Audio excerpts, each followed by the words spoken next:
Yan guys, so update lang tayo guys, no? Alam niyo guys, napakaswerte nitong Pax Silica guys, no? Kasi unang-una, magtatayo sila ng kumpanya dito sa Pilipinas. Tapos, halos 1,000 hectares na yan guys, libre yung lupa. Hindi nila babayaran sa gobyerno or sa Pilipinas. Kasi unang-una guys, ang ganda ng ginawa nila dito. Kasi parang joint venture siya, no? Kasama yung Pilipinas sa nagmamayari. Pero ang usapan guys, 60-40. So 40 yung sa Amerika, 60% naman sa Pilipinas. Pero ang hindi maganda kasi dito guys, kasi yung mga babayaran lang doon. Kasi ito guys, umaabot to guys ng 1,619 hectares. Itong tatayuan itong facility ng Pax Silica. So yung nakakalungkot lang dito guys, kasi yung mga nakatira doon, yung mga katutubo, yung mga residente doon na maapektuhan noon itong facility na Pax Silica. So yung mga lupa nila, babayaran daw po no, yung market value is 300,000. Pero yung babayaran lang yan na 300,000 guys, yung unang 5 hectares. So kung ang lupa mo lumagpas ng 5 hectares, hindi na daw po babayaran yon kasi wala na daw silang budget. So ano yun, parang pinagluloko lang nila guys, no? Kasi nang una, magtatayo sila ng business dito tapos wala silang budget para sa lupa. So ang isa pang hindi talaga maganda dito guys, kasi itong US, nakipag-kompetensya na dyan sa China. Kasi nauunahan na sila guys, no, sa pagdating sa AI. So yung AI chips na yan, nauunahan na sila ng China. So gusto nila, hindi na sila umangkat dun sa China or dun sa Taiwan. Gagawa sila ng sarili nila. Kasi nauunahan na talaga sila ng China. Mas high-tech na ngayon yung China. So yun ang gusto nilang kompetensyahin yung China. Ang problema guys, magjo-join tayo dyan. So anong isipin ng China ngayon?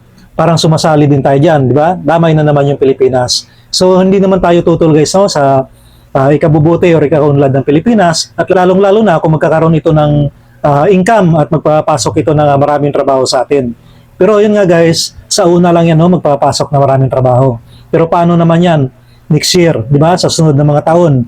Kasi unang-una guys, itong Pax Silica magtatagal to dito sa atin.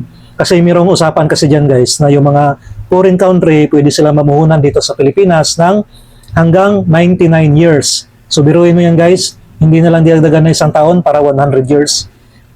At ang usapan pa dyan guys, kahit matapos pa yung 99 years na yan, nakasulat doon, no, or nakasado doon na hindi pa rin sila pwedeng guluhin or hindi sila pwedeng istorbohin doon. Ibig sabihin, tuloy-tuloy pa rin yan. So, hindi talaga maganda ito guys. Kasi unang-una, sisirain yung mga kalikasan natin dito, no? Yung mga copper natin at yung mga iba pang mga mineral natin dito sa Pilipinas. And of course guys, yung ingay niyan para dun sa mga residente na nakatira malapit dun sa pagtatayuan ng facility ng Pax Silica na yan. And of course guys, expect na natin na magkaroon tayo ng shortage sa kuryente at sa tubig. So ngayon pa nga lang, pinoproblema natin yung kuryente at yung tubig na yan. Kung hindi umulan, wala tayong supply ng tubig.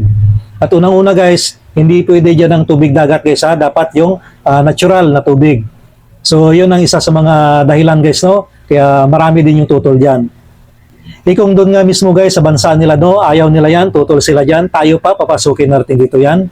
So, walang masama guys kung gusto natin ng kaunlaran. Pero dapat, Pilipino na or Pilipinas na yung nagmamayari dyan. Hindi yung ginagamit lang tayo. Katulad yan, libreng lupa ba naman, di ba?